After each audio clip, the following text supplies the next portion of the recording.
हम संगीता ठाकुर स्वागत करे छी अपन यूट्यूब चैनल मिथिला के नगरिया में। आई के एही वीडियो में सप्ता विपता के कथा सुनाब। तो कथा सुने से पहले चैनल के सब्सक्राइब कर लेब, क्योंकि एहि चैनल पर मिथिलांचल से जुड़ल हर पाबनि तिहार के जानकारी आ धार्मिक कथा भेटत। तो चलू आब कथा सुनू। फागुन मास छलै, फगुआ के परात। आइ माय सब डोरा बन्है छलखिन आ कथा सुनै छलखिन। सलखी जे नल राजा के दासी छलै, उ राजा के आंगन बाहर अयलखिन तऽ कहलखिन, महात्माइन अहूँ यदि डोरा बन्हतौं तो रोही दासक दोसराइत होइत। रानी सलखी के कहलखिन, हमरो डोरा आनि दे। डोरा मंगा कऽ 3टा गांठ दऽ कऽ पहिर लेलनि। राजा के रात जहन भोजन देबऽ गेलखिन तऽ आन दिन दै छलखिन बाँहि उघारि कऽ, आ ओहि दिन देलखिन बाँहि झाँपि कऽ। ताहि पर राजा पूछलखिन, की कारण अछि जे आइ अहाँ हमरा बाँहि झाँपि कऽ भोजन दै छी? आ राजा बाँहि उघारि कऽ देखलखिन तऽ देखलखिन कि लाल ताग बहानने छथिन। तऽ राजा रानी से कहै छथिन, सोन रूप पहिरक अहाँके शरीर में जगह नहीं अछि, आ ई की लाल ताग कियाक बान्हि लेलहुँ? से कहि कऽ राजा हुनकर डोरा के तोड़ि कऽ फेंक दै छथिन। प्रातः काल जखन सलखी फेर एलनि आंगन बाहर तऽ कहलकनि, ये मलकनि, जहि डोरा के अतेक पूजा पाठ कऽ बन्हलहुँ तकरा 12 सूप लगै अछि। रानी फेर गंगा जल से धो कऽ पहिर लेलनि। पुनः राजा के भोजन देबऽ गेलखिन। ताहि पर राजा कहलखिन, अहाँ बड्ड जिद्दी छी। ओ डोरा के तोड़ि कऽ आ दीपक टेम पर डाहि देलखिन। एहि से सप्ताक समस्त देह में फोका भऽ गेलनि। ओहि पर विपता जे सप्ता के बहिन रहथिन, ओ कहलखिन जे आब राजा के छतिक भाभी आबि गेल छनि। राति में जहन राजा रानी दुनू प्राणी घर में सुतल रहथिन तखन सप्ता आबि कऽ हुनका दुनू धुरखुर पर हाथ दऽ ठाढ़ भऽ गेलखिन आ राजा रानी से प्रश्न केलखिन जे रजबा रनिया सुतल छ कि जागल? राजा कहलखिन, सुतलो छी, जागलो छी आ मोन पछतैबितो छी। नवारी कि बुढ़ारी? राजा कहलखिन सप्ता से जे आइ जाउ, काल्हि हम लोकनि घर में विचार कऽ लेब तहन जवाब देब। ई सुनि सप्ता अंतर्ध्यान भऽ गेलखिन।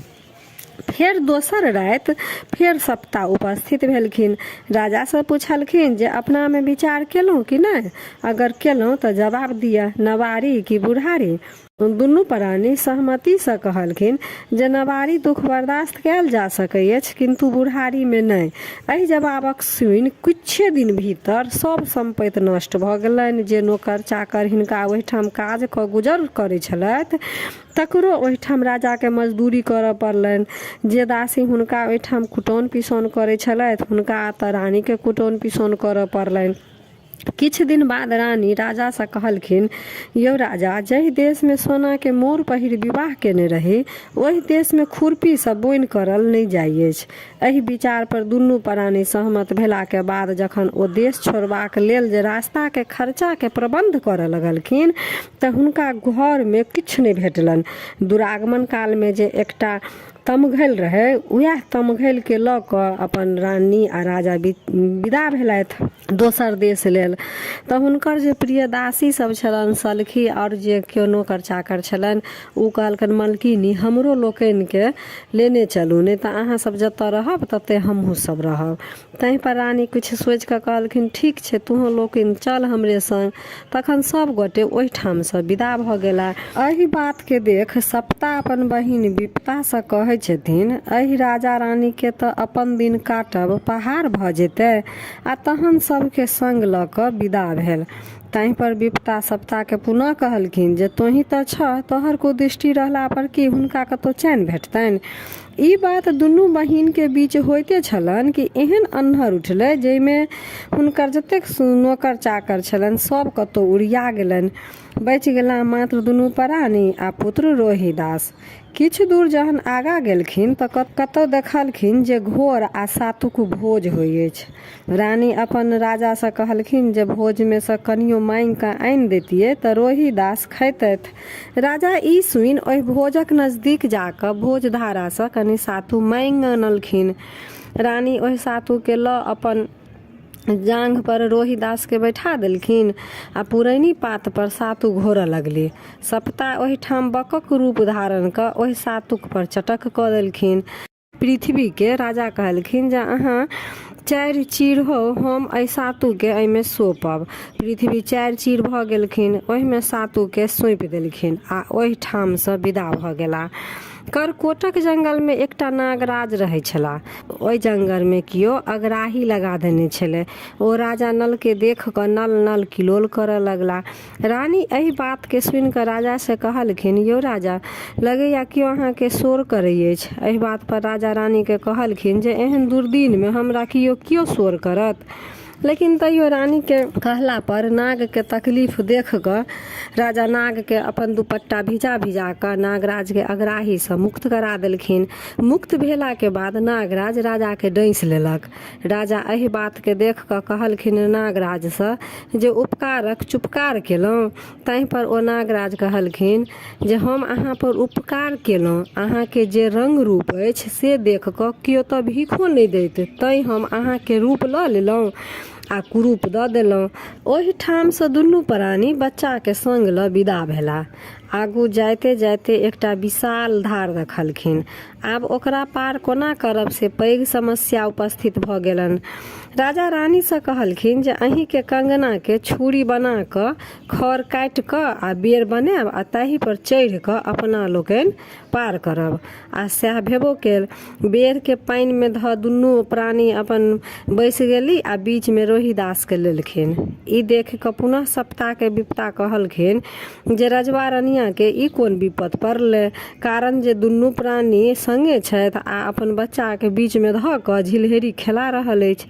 ई बात सुनि सप्ता मूसक रूप धारण कऽ पानि में जाकऽ उबडूब करऽ लगली। ई देख राजा रानी कहलखिन जे एकरा यदि पानि से बाहर कऽ देतियै तऽ एकर प्राणो बचि जैतै आ रोहिदास खेलबो करैत। ई बात सुनि कऽ राजा ओहि मूस के पानि से बाहर कऽ देलखिन। ओ मूस किछुए काल में खरक जे बनल छलै बेर ओकरा बीच से काटि देलक। जहि कटलाहा दऽ कऽ रोहिदास पानि में खसि पड़ला। संगे संग धारक माछ रहुआ बोआर जते रहे से ओ रोहिदास के अपन पेट में गिर लेलकनि। राजा के लाख प्रयत्न केला के बाद रोहिदास नहीं भेट सकलखिन, जाहि से रानी के असीम दुख भेलनि। ओ धैर्य नहीं राखि सकली आ कानऽ खीजऽ लगली। जाहि पर राजा कहलखिन अगर अहाँ के बेटा रोहिदास हैत तऽ जरूर भेट जायत। ओहिठाम से विदा भेला। आगू गेला तऽ एकटा गुल्लरि के गाछ देखलखिन। हिनका सबके भोजन केला बहुत दिन भऽ गेल छलनि, क्या दिन ने बीत गेल छलनि। तऽ रानी कहलखिन जे अगर गुल्लर तोड़ि लेतहुँ तऽ कनि अपना सब कुछ खा लीती। से सोचि कऽ राजा रानी के कंगन लऽ कऽ आ ओहि कंगन से फेंक कऽ गुल्लर तोड़े के कोशिश करलखिन। लेकिन ओ कंगना जखन गुल्लर तोड़े ला फेंकलखिन कि ओ कंगना हुनकर गाछे पर लटकि गेलनि आ गुल्लर नहीं टूटले। ओहि ठाम से दुनू गोटे विदा भऽ गेला। 7 दिन दुनू प्राणी के भोजन के भऽ गेल छलनि। राजा के रानी कहलखिन जे कतहु से किछु मांगि अनितहुँ तऽ भोजन करितहुँ। ओहि ठाम से राजा विदा भेला भिक्षा मांगे लेल। एक गोटा ओहि ठाम पहुँचला जाहि ठाम पुरुष पात नहीं भेटलनि। आंगन में ननैद आ भौजाई पिसिया करै छलखिन। पहिने दुनू गोटे गीत गबैत छलखिन, पिसिया करै छलथि। चिक्कस जांत से छिलक छिलक खसैत छलनि। हिनका लोकनि के पहुँचते चिक्कस जे छल से दर्रा जकाँ खसऽ लागल आ दुनू ननैद भौजाई में झगड़ा हुअ लगल। ओहिठाम जे बूढ़ पुरान स्त्रीगण छली ओ कहलखिन हिनका भाग कर्म से जे किछु खसलनि से हिनका दऽ दियौन। राजा ओ लऽ कऽ अपन रानी लग एली आ कहलखिन जे लिट्टी लगाओ। रानी लिट्टी लगाबऽ लगली आ राजा तिमनक उद्देश्य से एकठाम मलाह माछ मारै छल ओहिठाम पहुँचल। पहिने तऽ मलाह के बड़का बड़का रहुआ बुआर पड़े छले। हिनका पहुँचते देरी चुन्ना पोठी पड़ऽ लागल आ दुनू सार बहनोई में माछ जे मारे छल ताहि में झगड़ा हुअ लागल। बूढ़ पुरान कहलखिन जे हिनका भाग से जे चुन्ना पोठी पड़ल से दऽ दियौन। राजा रानी लग आबि कऽ कहलखिन लिट्टी लगा कऽ माछ झरका लिअ, हम स्नान केने अबै छी। रानी के लिट्टी लगायल आ माछ झरकायल जे भऽ गेलनि तऽ सोचलखिन जे कतऽ राजा राजसीय भोजन करै छलाह आ कोना ई झरकल खेता। तैं जाइ छी धार से एकरा धो आनै छी, पवित्र भऽ जायत तऽ ओ भोजन करता राजा। रानी ओकरा धोबाक लेल धारक किनार पहुँचली। जहाँ की धोअ लगली कि लिट्टी सजीव भऽ आकाश में उड़ि गेल आ माछ सजीव भऽ जल में पड़य लागल। कहुना 2-4टा छानि सकली जे लऽ कऽ घुरि एली। राजा स्नान करऽ काल में सबटा देखैत छलथि। ओ कहलखिन जे किछु बाँचल अछि तऽ लाउ दुनू गोटे बाँटि कऽ खा लै छी। रानी कहलखिन राजा से और कियो सर संबंधी नहीं अछि। राजा कहलखिन छथि तऽ यशो बहिन, हुनके ओहिठाम पहुँचल जाय। ओहिठाम से गेला तऽ देखलखिन जे ओतऽ उपनयनक आयोजन छै, भोज भात भऽ रहल अछि। कियो जाकऽ हुनका बहिन के कहलखिन जे ये अहाँके भाई भौजाई आयल अछि। ओ संवाद वाहक जे कहऽ गेल छलै हुनका से पूछलखिन क्या गोटा से आ की सब लऽ कऽ एला, तऽ ओ कहलखिन जे नहि कियो संग एलखिन आ किछु नहि लेला। ओहि पर ओ कहलखिन जे जो ओ हमर भाई भौजाई कतऽ से आओत, जो भूसकार घर में बैसक दऽ अभी आ 1 आँटी कूस आ 1 कटिया पानि दऽ अभी, जौर बाँटत आ खायत, बैसल किया खायत। भोजक उपरांत दासिन महात्माइन के कहलखिन ये भाई भौजाई के भोजन देबो केलियनि। रानी कहलखिन गे मार बारहन, ओ कतऽ से हमर भाई भौजाई आयत।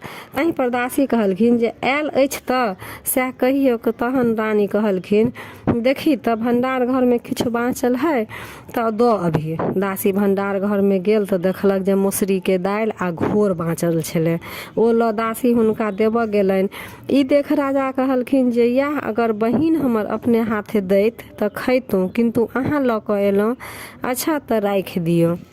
राजा के असीम दुख भेलनि बहिन पर आ ओ सप्ता विपता के कहलखिन जे जँ एहन विपत्ति देलहुँ तऽ पृथ्वी के 4 चीर करू, जाहि में एकरा धऽ देबै।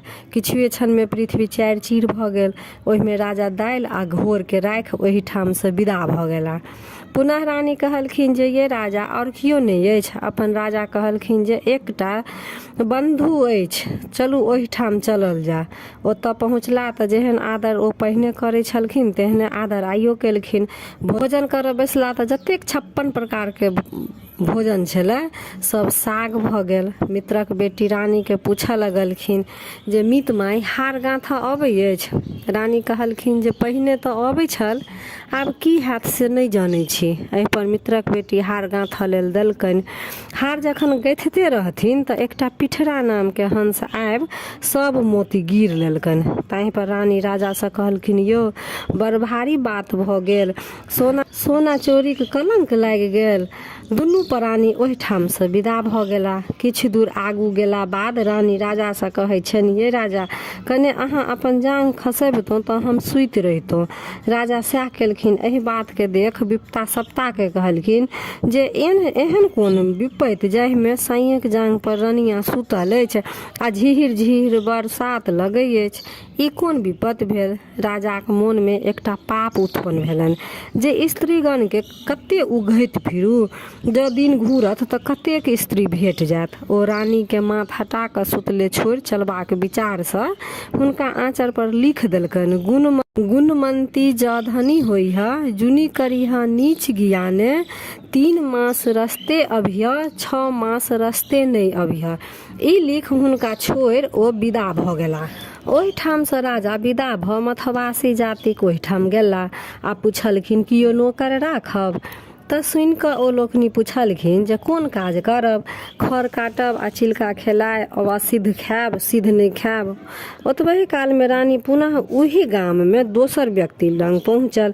ओ कहलखिन जे हमरा कियो दासी राखब। तऽ ताहि पर ओतऽ के जे लोग रहथिन से कहलखिन जे कोन काम करब। तऽ रानी कहलखिन अर्घा सराय माजब आ केश सिंदूर कऽ देब। राजा एक दिन जहन मालिक आदेश पर खर काटऽ गेला तऽ खर एक दिस कटैत जाय आ दोसर दिस लागल जाय। हाँसू जे रहे तकरा बेंग गिर गेलनि। आब राजा अपन मालिक लग आबि कऽ कहलखिन यौ मालिक हाँसू तऽ बेंग गिर गेल। मालिक कहलखिन जे एहन नहीं सुनने छलिए, जरूर तू कोनो मौगी के फुसिएला ओकरे तू हंसुआ दऽ कऽ एला। ताहि पर राजा कहलखिन 12 बरख पूरल अबैत अछि, मांगुक मुँह नहीं देखलहुँ, आ जँ अहाँके हमरा पर विश्वास नहीं होइ अछि तऽ हमरे बेच कऽ हाँसू कीन लिअ। ओ राजा के तेली हाथे बेच हाँसू कीन लेलनि।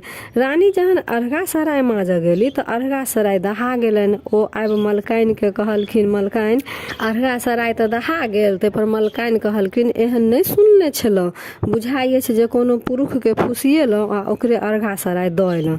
रानियो वएह शब्द कहलखिन जे 12 बरख पूरल अबै अछि, कोनो पुरुष के मुँह नहीं देखलहुँ।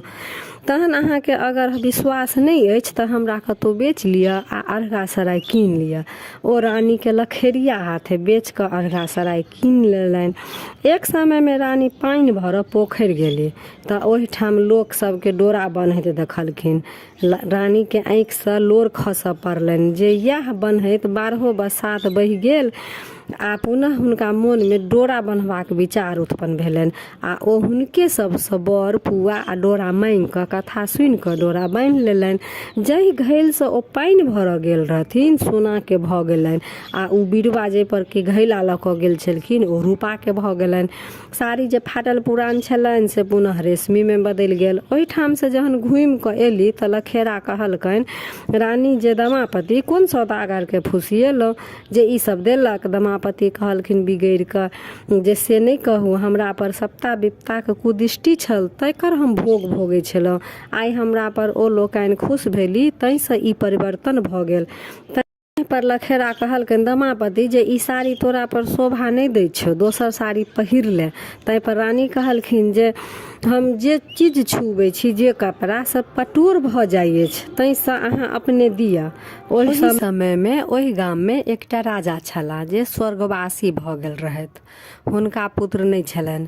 प्रजा सब विचार केलक जे बिना राजा के राजकाज केना चलत, ताहि हेतु राजा के चयन होबक चाही। आब निर्णय कयल गेल जे राजा के चुनाव हाथी द्वारा करायल जायत। से कोना तऽ हाथी के सूर में गिरमल हार लटका देल जायत आ मैदान में समस्त गामक लोग ओहिठाम उपस्थित रहत। जेकरा गारा में हाथी माला पहिरात सएह राजा हैत। ठीक तहिना भेल। गामक एकटा मैदान में जतेक लोक छल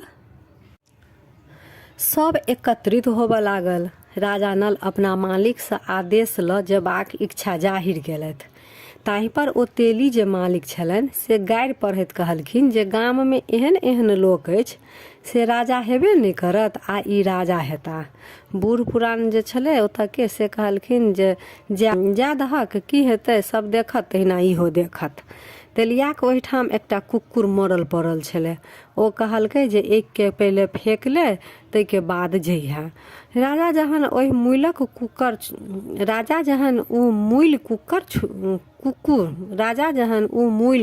कुक्कुर छुलकै तऽ ओ सोना के भऽ गेलै। ओ पृथ्वी के ठोकि देलखिन जे हमर दिन घुरि गेल। छाउर में सोन भेल कुक्कुर के झाँपि ओहिठाम पहुँचला जतऽ राजाक चुनाव सभा लागल छलै। हाथी के सूर में गिरमल हार पड़ले आ चुनऽ लेल हाथी के छोड़ि देल गेलै। ओ चहु दिस खोजऽ लागल। नल राजा के हंसी लागि गेलनि। हाथी घूमैत घूमैत हुनका लग आबि गेल आ ओ हिनका गारा में हार पहिरा देलकनि।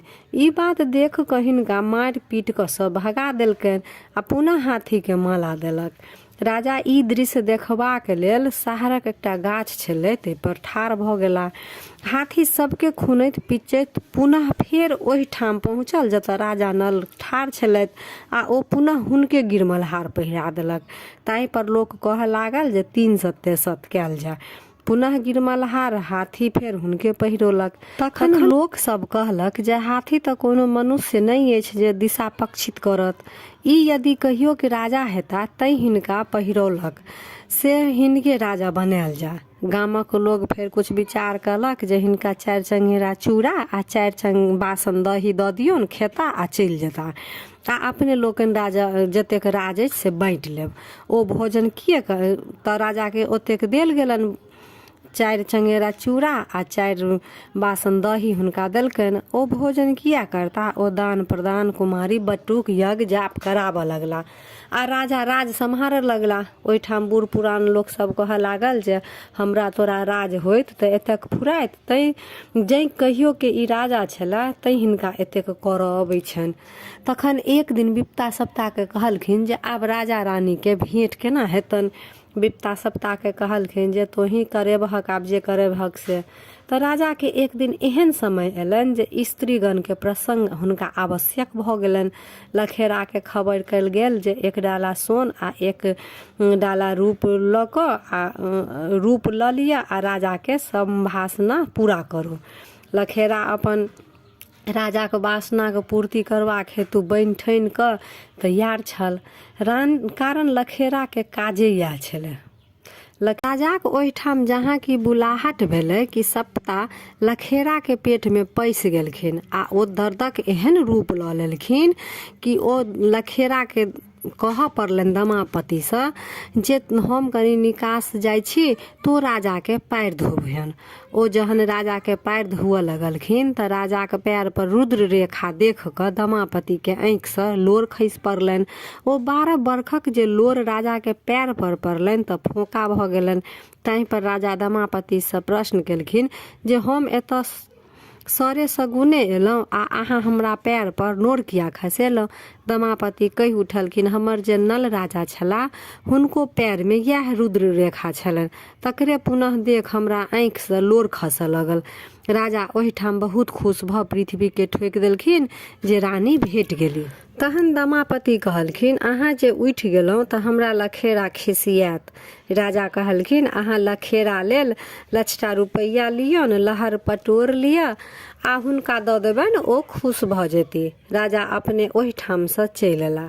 लखेरा काल राजा लखेरा के खबर केलनि जे हुनकर जे दासी छनि से हमरा दऽ दिअ।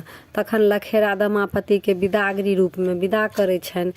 ई जहन राजा लंग पहुँचली तखन कहलखिन अहाँ हमर परीक्षा लिअ। राजा कहलखिन एक बेर लटारम केलहुँ तकर फल तऽ एतेक भोगलहुँ आ आइ फेर लटारम करै छी। तखन रानी अग्नि में प्रवेश भेली आ ओहू से दिव्य सुंदर भऽ बाहर भेली। राजा तहि पर कहलखिन हमहूँ तऽ कोनो अनर्गल नहि केलहुँ। ताहि पर रानी कहलखिन पुरखक कोनो विश्वास नहि। हुनका एहन भेलनि जे धोती खूटक लहकि गेलनि। दुनू गोटे पुनः रहऽ लगला। प्रजा के बीच जे कोनो साधारण गप होय तऽ कहऽ लागे लोक सब जे तेलिया डिंगर राजा भेलैक आ लखेरा चेरी रानी। एहि बात के सुनि कऽ रानी के बड़ तकलीफ होय। 4 गोटे लंग दुख कटलहुँ, चारू के संपत्ति बाँटि दिअ आ बहिन लेल नेपुर आ मीत बेटी लेल हार लऽ कऽ एहि देश से चलू, से रानी अपन राजा के कहलखिन। ओहिठाम से दुनू प्राणी विदा भेली। ओहिठाम से बहिनक ओहिठाम पहुँचला। बहिन के नेपुर पहिरा देलखिन आ भाई के अयला पर जहन बहिन बजाबऽ लगली तऽ भौज कहलकनि जेहने आदर ओहि दिन केने छलहुँ ततबे आदर आइयो करब, तऽ हम रहब नहि तऽ हम चलि जाब। नेपुर से आवाज अबऽ लगल घुटुर मुटुर दाय असुरुनी पाय। ताहि पर बहिन भौज से पूछलखिन जे भौजी नेपुर तऽ बजै अछि। ताहि पर भौज कहलकनि जे आदर हमरा केने छी सएह बजै अछि। दमापति के कहला पर पृथ्वी 4 चीर भऽ देखा देलखिन जे एहने आदर अहाँ हमरा केने रही। ओ देख कऽ बहिन के असीम तकलीफ भेलनि। ओहिठाम से राजा विदा भेला आ अपन मित्र ओहिठाम गेला। मित्रक बेटी के हार पहिरा देलखिन। जेहने आदर ओहि दिन केने रहथिन तेहने आदर आइयो केलखिन। ओ हार जे पिठरा हंस गिर गेल रहनि सेहो दऽ देलकनि, ओहो पहिरा देलखिन। मित्र बेटी पूछलखिन ये मीत माई ई हार केहन अछि। रानी कहलखिन ओहि दिन तऽ दिन घटल छल, सोनाक अपमाद लागि गेल। ताहि पर मीत बेटी कहलखिन जे हम तऽ नहि किछु कहने छलहुँ। तखन राजा ओहिठाम से विदा भऽ गेला। लिट्टी रास्ता में भेटलखिन, कहलखिन राजा बाबू प्रणाम। तहि पर राजा कहलखिन पिपरक पात होइह बिन बसात हर हरैह, अशुभ में अंगना जइह शुभ में अंगना नहीं जइह। माछ एलखिन, कहलखिन राजा बाबू प्रणाम। राजा कहलखिन बिसारी माछ होइह चमारक पसंद हेभक। गुल्लर एलन, कहलखिन राजा बाबू प्रणाम। देखते बड़ सुंदर होइह लेकिन फाड़ते तऽ फनिंगा बहरिह। सातु एलन, राजा के देख कहलकन प्रणाम। सातु के कहलखिन केहनो बना कऽ खेला के कंठ दाह देबे करब। जात कहलखिन राजा बाबू प्रणाम। राजा कहलखिन जाह बिन चलौने नहीं चलबा, एक चुटकी छोड़ देता सह तोहर बोइन हेता। तहन पहुँचला कर कोटक नाग लंग।